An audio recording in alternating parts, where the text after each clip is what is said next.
wapendwa wengine. Karibu sana waliokuwa nje, basi mkaribini nami. Amen.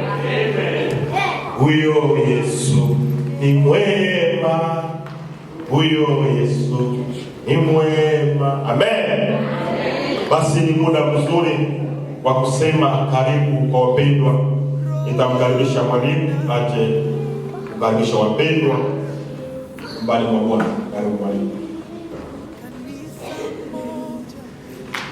Haleluya. Amen. Kama mpenda Yesu pepea tu ulipo. Asante sana, Mungu awabariki.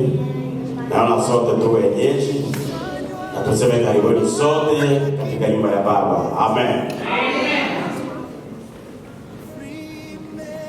Bwana Yesu asifiwe. Bwana asifiwe tena. Basi kila mmoja wetu adumie furaha. Amen. Tafakari matendo makubwa ambayo Bwana ametenda kwa ajili yako. Amen. Itafakari. Amen. Tunaya kwamba mengi Mungu ametenda kwa ajili yako. Kumbe siku ya leo mpe Mungu nafasi ndani mwako. Amen. Mkaribishe Bwana ndani mwako. Furaha ya Bwana uionyeshe kweli. Amen. Basi tutasikia nyimbo moja kutoka kwa kwaya Ebenezi. Nyimbo tayari Ebenezi. Basi nyimbo moja. Hakuna jina litakalo tutenganisha,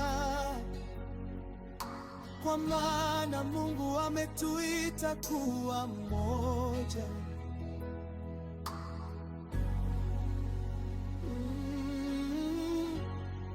Umoja wetu ni Bwana, tunatembea kwa neema.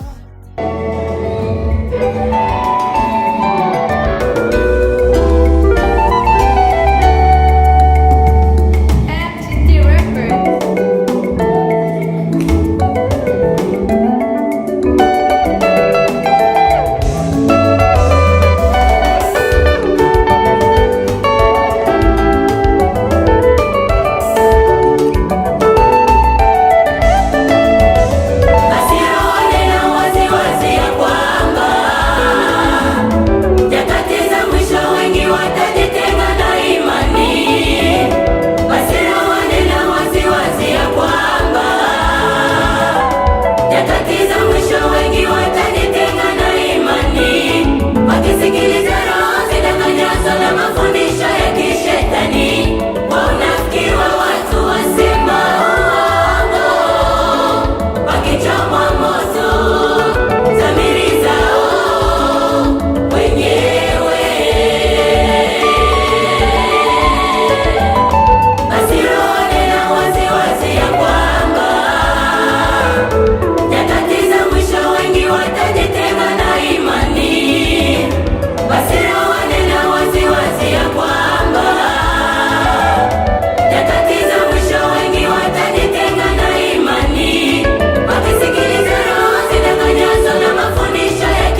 Leo ni siku ya furaha jamani.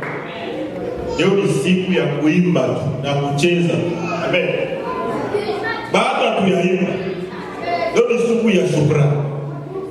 Amen. Tutapiga makorasi. Tutapiga makorasi. Amen. Tutamchezea Bwana. Amen. Tuwetia kumchezea Bwana. Amen. Maana tumevuka mengi. Umevuka mengi. Tumevuka mengi. Kumbe ni wakati wetu wa kumwambia Bwana asante kwa mitego yote ambayo wamefanya kwa ajili yangu, lakini umenivusha Mungu. Amen. Usimusikilie Mungu wako hai. Amen. Na sasa kumtoshea kweli ni sadaka. No. Amen. Sadaka no. Amen. Sasa kumshukuru Mungu ni sadaka no. Na kuambia Bwana asante, nimetumika mwaka mzima. Amen. Maana bila yeye hatuko kitu. Mwili si kudanganya. Bila Mungu sisi sio kitu. Lakini Bwana halali kwa ajili yetu. Kumbe na sisi kweli tunampenda kwa matendo na Mungu apate kuona. Amen. Bwana asifiwe sana. Tutapata utangulizi mfupi tu. Mtangulizi usiwe mrefu. Amen. Mtangulizi dakika 5. Basi ajana kwa utangulizi akaribie kwa dakika 5, 7. Karibu mtangulizi ili tumchezee Bwana. Karibu mtangulizi.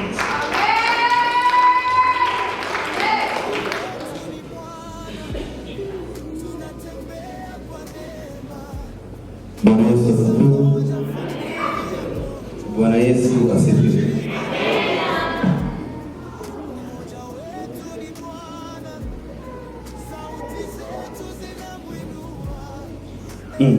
Namshukuru Mungu kwa nafasi ya mbele zidi ya maisha yangu. Yeye ni muhimu katika maisha yangu.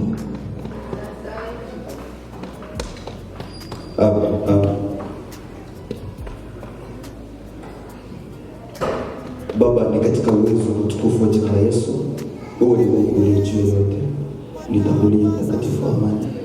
Mimi ni yule dhaifu, ukiwa ndani yangu na kwa nguvu. Njoo unikanie. Amen. Aliye tayari nifungulie kitabu cha Zaburi 119 na mstari wa 105.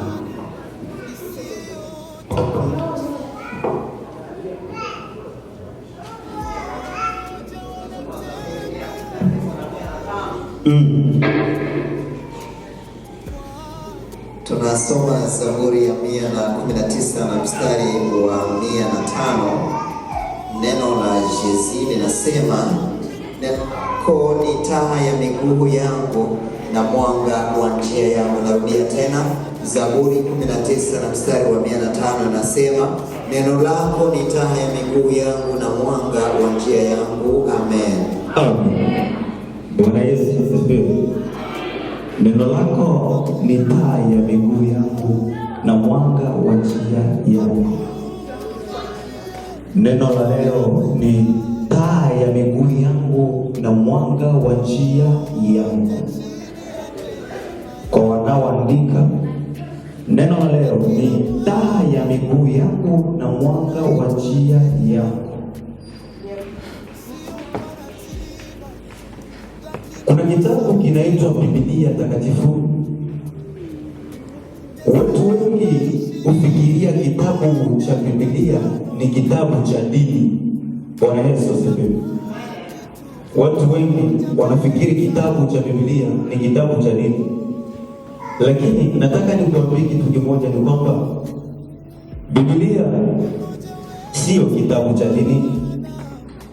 Haijalishi uko Muislamu, uko Mkristo, ya kupasa usome Biblia. Bwana Yesu asifiwe. Haijalishi uko Muislamu au Mkristo, ya kupasa usome Biblia. Kwa nini usome Biblia?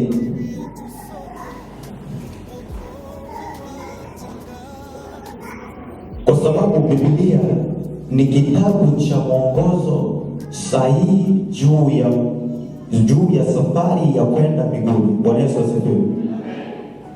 Biblia ni mwongozo sahihi juu ya safari tulionayo ya kwenda mbinguni. Bwana Yesu asifiwe. Katika maisha ya mtu aliyeokoka wa Kristo, ni mtu ambaye anafananishwa na mtu aliye safarini, au ni mtu ambaye yuko safarini. Bwana Yesu asifiwe. Mtu yeyote aliyeokoka ni mtu aliye safarini, aliye tayari. Anaweza kutufungulia kwa kitabu cha Petro wa kwanza sura ya 2 mstari wa 11.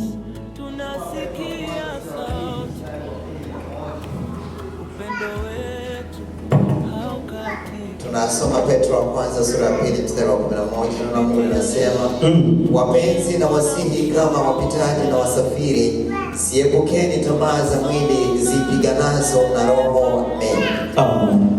Wapenzi na wasihi kama wapitaji na wasafiri. Bwana Yesu asifiwe. Hichi kitabu kinatuaminisha kuwa walio katika Kristo ni watu ambao wako safarini. Na hata hizi safari za kawaida tu, unapokuwa safarini, katika safari kunakuwa mambo mengi.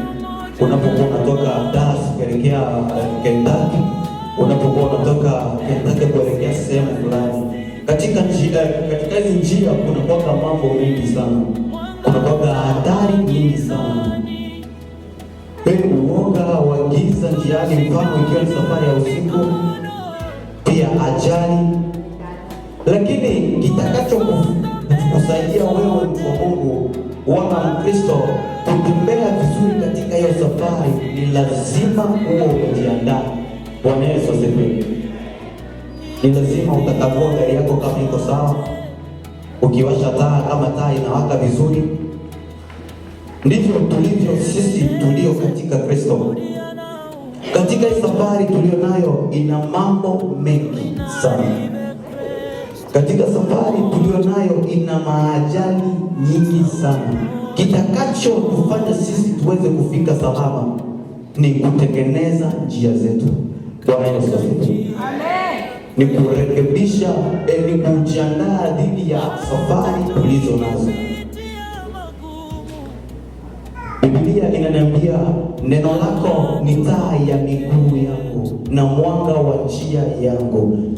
Safari au hatua itakayotufanya sisi tuelekee katika kumtafuta Bwana au katika kutembea na Bwana, ni lazima tuliishi neno la Mungu kama taa ya mwangaza wa njia yetu. Bwana Yesu asifiwe. Bwana Yesu asifiwe. Kitakacho tusaidia sisi kutembea salama ni lazima tulishike neno la Mungu kama taa ya mwangaza wa njia yetu, ili tusipotee. Bwana Yesu asifiwe. Leo ni masaa tu tunataka tufunge mwaka. Natamani nikuambie kitu kimoja, ni kwamba shikilia Biblia kama mwongozo na usome neno la Mungu kama taa itakayokuongoza. Bwana Yesu asifiwe. Kama taa itakayomulika kule unakoelekea, ili usimkose Bwana. Bwana Yesu asifiwe. Amen. Tumevuka mwaka. Soma Biblia, elewa neno la Mungu. Nina matumaini kuwa utakuwa na ushuhuda zaidi ya mara 2. Bwana Yesu asifiwe. Amen. Neno ni hilo na Mungu awabariki. Amen. Asante sana mtumishi wa Bwana.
Amen.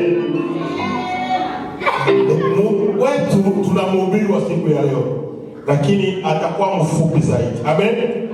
Mhubiri wetu yani asivuke, yani siku ya kesho, yani atahubiri, yani isiingie zeroe. Amen. Yani asivuke. Kama dakika 5 mhubiri utajikoche, ni 10 utajikoche. Amen. Basi Bwana asifiwe. Nimeambiwa kwamba nisivuke siku ya kesho, nisivuke siku ya leo. Kwa kufika kesho kunabakia tu dakika chache sana, nitahubiri kama vile utangulizi maana yake. Bwana asifiwe. Basi tutafanya vile vyenye Roho atakavyopenda. Roho akisema mpaka tuvuke, basi mtatusamehe. Ningeomba mwimbaji mmoja wa Ebeneza aombe Mungu. Mmoja tu anayetaka na Roho.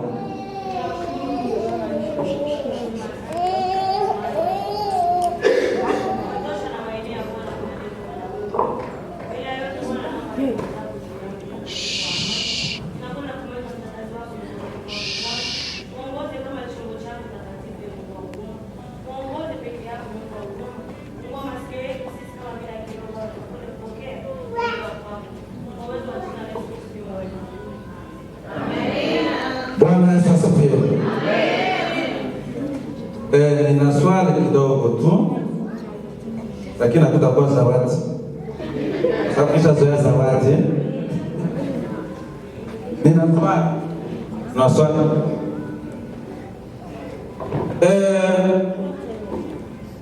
Ukijisikia kama kuna mtu ambaye yuko Afrika amekuomba, au wewe tu unajisikia kumtumia angalau pesa, wewe ambaye unatuma unatarajia kupata nini kwake? Shukrani. Akikosa kusema na shukuru, utakwazika. Sawa. Kuna wengine wanasemanga bora uchichiri, sema kwanza asante. Bwana Yesu asifiwe.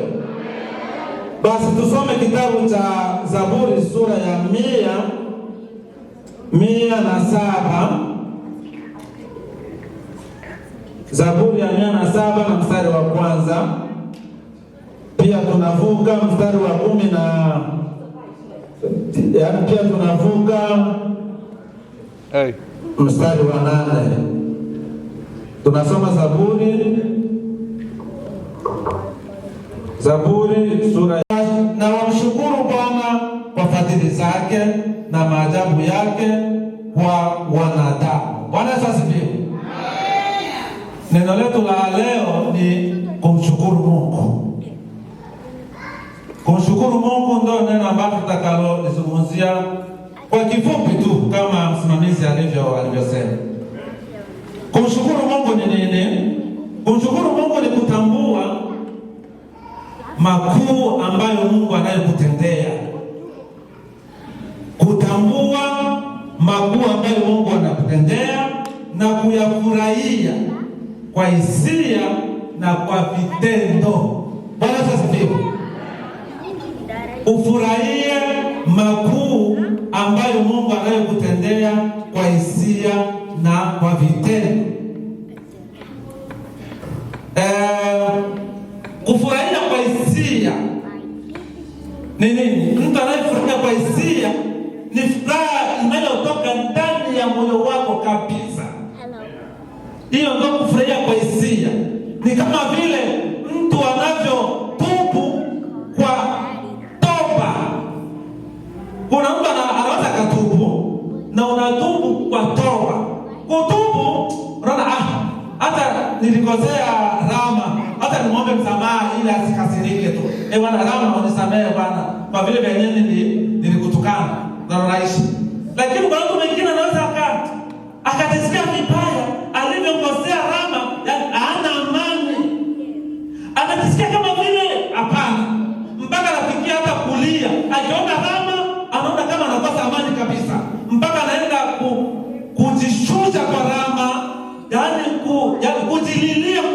amsamehe, ndivyo atakavyo, ndipo atakapopata amani.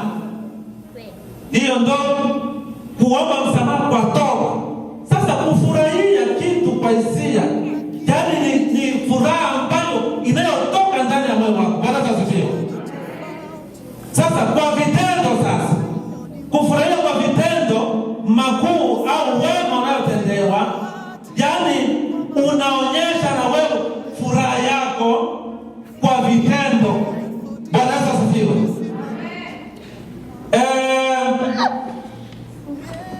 Kuna siku moja hapa nilitaka mfano, tulishaka nisho ile neno. Kuna siku moja hapa nilileta mfano, nikaleta mfano wa mzee wetu Ina mbele elo na mwalimu wa kanisa.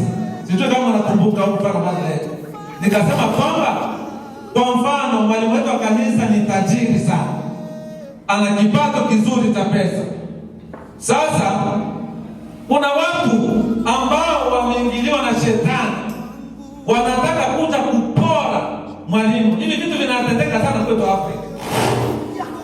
Sasa wanaenda shauri, wanaanza kusema namna watakavyokwenda kwa mwalimu kumpora mali zake, na akitaka kuleta manyanga wanamuua. Sasa wanapokuwa kwenye shauri, mzee mbele naye iko anaenda, anapita hiyo njia. Sasa anasikia watu wanaongea, au watu wanaongea nini? Yeye kusikia hivi, wako kwenye shauri la kumuua mwalimu. Kwa mfano tulileta ile siku.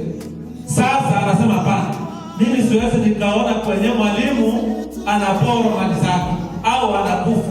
Acha niwahi kwa mwalimu nimwambie. Anawahi kwa mwalimu, anaenda kumwambia mwalimu mbinu ambazo watu wabaya wanampakia. Sasa mwalimu anakutaniwa na anatoa taarifa kwenye polisi na kuweka akili pale, na moja kwa moja inakamata wale wahalifu. Kwa kweli zile saa ambazo mzee alimwambia mwalimu, na ndio sasa yenyewe wale watu walikuja na wanakamatwa na polisi. Sasa mzee alimtendea mwalimu wema. Sasa mwalimu kwa kufurahia sasa ule wema ambao alitendewa, moja kwa moja anaona pa, na yeye sasa anatoa kitu kikubwa kwa mzee kwa kufurahia ule wema aliyotendea. Bwana asifiwe. Ndio mfano tunaona. Mtu mmoja asome kitabu cha Mwanzo sura ya 19 mstari wa 2 hadi wa 3. Tena ataruka mstari wa 12 hadi 13. Mwanzo sura ya 19 mstari wa 2 unaishia kwa mstari wa 3. Unaruka tena 12 hadi 13.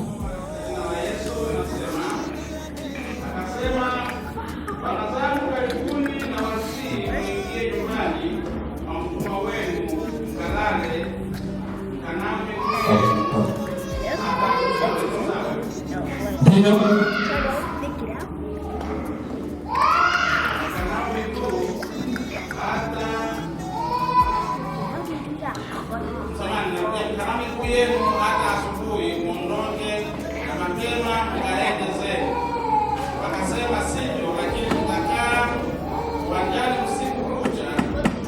Akawasihi sana, nao wakaja wakaingia nyumbani mwake. Akawafanyia karamu, akawapikia mikate isiyochachwa, nao wakala. Luka 12 hadi 13.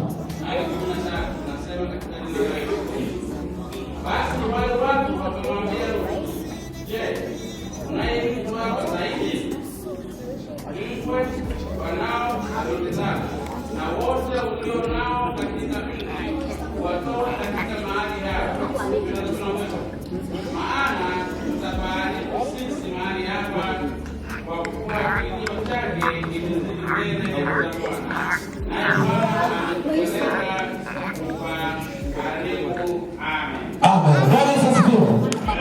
Hii ni historia ya Lutu. Katika nchi ya Sodoma na Gomora kulikuwa machafuko makubwa ya dhambi. Bwana akakasirika na jinsi watu wa Sodoma na Gomora wanavyofanya dhambi, akaamua kuharibu hiyo miji. Sasa Mungu akatuma malaika wawili waende kuharibu hiyo miji ya Sodoma na Gomora. Lakini mtumishi wa Mungu Lutu alipoona hao watu, akawakaribisha nyumbani kwake. Bwana asifiwe. Akawakaribisha nyumbani kwake. Wale watu walikuwa wanakataa, wakasema hapana, sisi usiku umetuingilia hapa na tutakesha hapa uwanjani usiku kucha. Usiku ukisha tu kucha tu basi na sisi tunaendelea na safari yetu. Lakini Lutu aliwasihi sana waingie nyumbani kwake. Mwishowe wale watu wakakubali kuingia nyumbani mwa Lutu. Lutu alifanya nini sasa?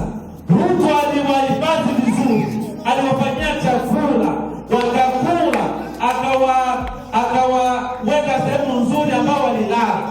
Ule wema ule ambao Lutu alifanyia wale malaika. Lutu alikuwa naona tu ni watu, kumbe ni malaika wa Mungu. Wanazosifiwa. Unaweza ukaona mtu ambaye usimjua, unatakiwa kumfanyie wema, kwa sababu kitabu kinasema ya kwamba kwa kukaribisha wageni wewe alikaribisha nani? Malaika. Wakati unapokaribisha wageni bila kujua tu utakaribisha malaika. Ndivyo Lutu alivyokaribisha malaika basi kujua. Akawahifadhi vizuri, akawahudumia vizuri kwa ajili ya furaha. Kwa ajili ya furaha wale watu nao wakafanya vitendo kwa Lutu, kwa sababu walifurahia namna Lutu alivyowafanyia vizuri. Ukisoma ule mstari wa 12 hadi 13 unasema kwamba basi wale watu wakamwambia Lutu, je, unaye mtu hapa zaidi? Kwa ajili ya furaha. Kwa ajili ya furaha unakuta walianza kuuliza Lutu, je, unaye mtu hapa? Sawa.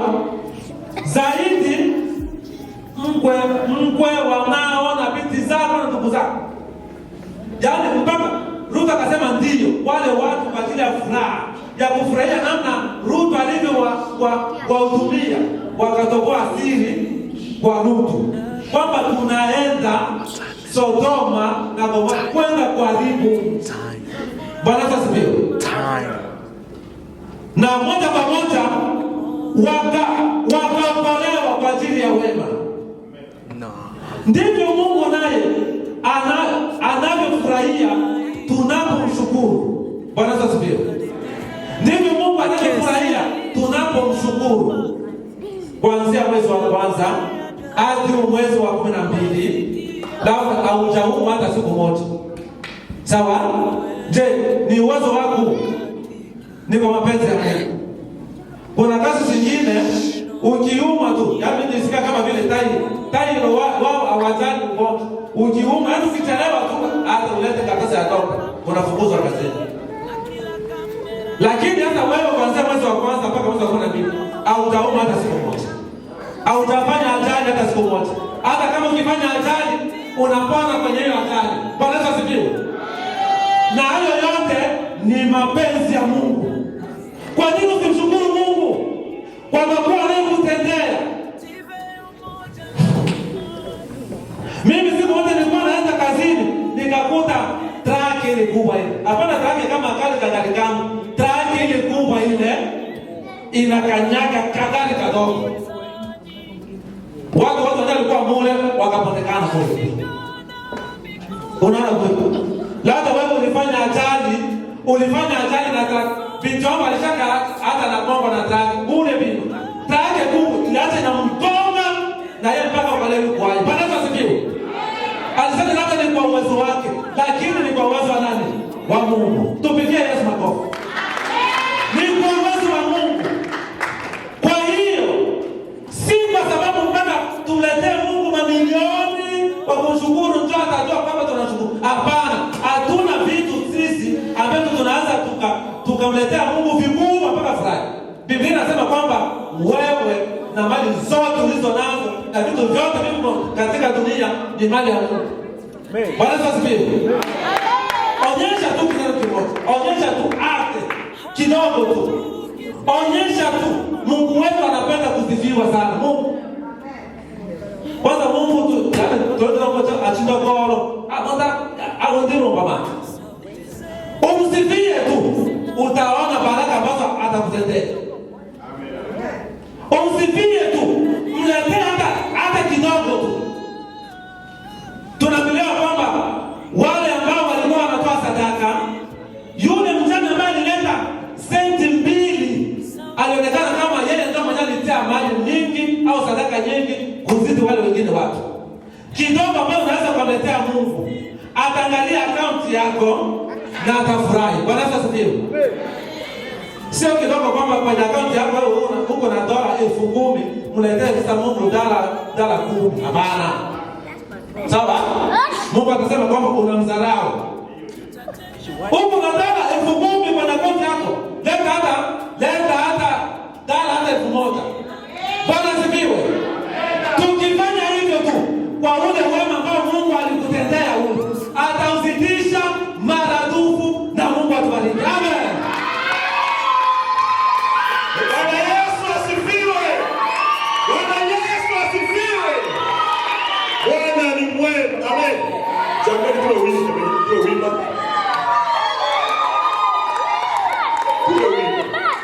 Mudo kienea tunamshangilia Bwana. Amen. Shangilia Bwana. Sema asante Bwana.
Kabla ya kuanza kipindi cha shukrani, kila mmoja wetu atapata nafasi, amen, ya kuomba mahitaji yake mbele za Bwana, amen. Nia ambayo unayo moyoni mwako, ambayo unamulilia Bwana, mwaka ambao ninauanza Bwana, ninahitaji kwa rehema yako Bwana wangu unitende hivi, tendea jamaa yangu hivi, amen. Basi kila mtu atapata nafasi ya kuweka hitaji lake mbele za Bwana. Basi tuwe wima, kila mmoja wetu ajipatie nafasi ya kuweka mahitaji yake mbele za Bwana.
Say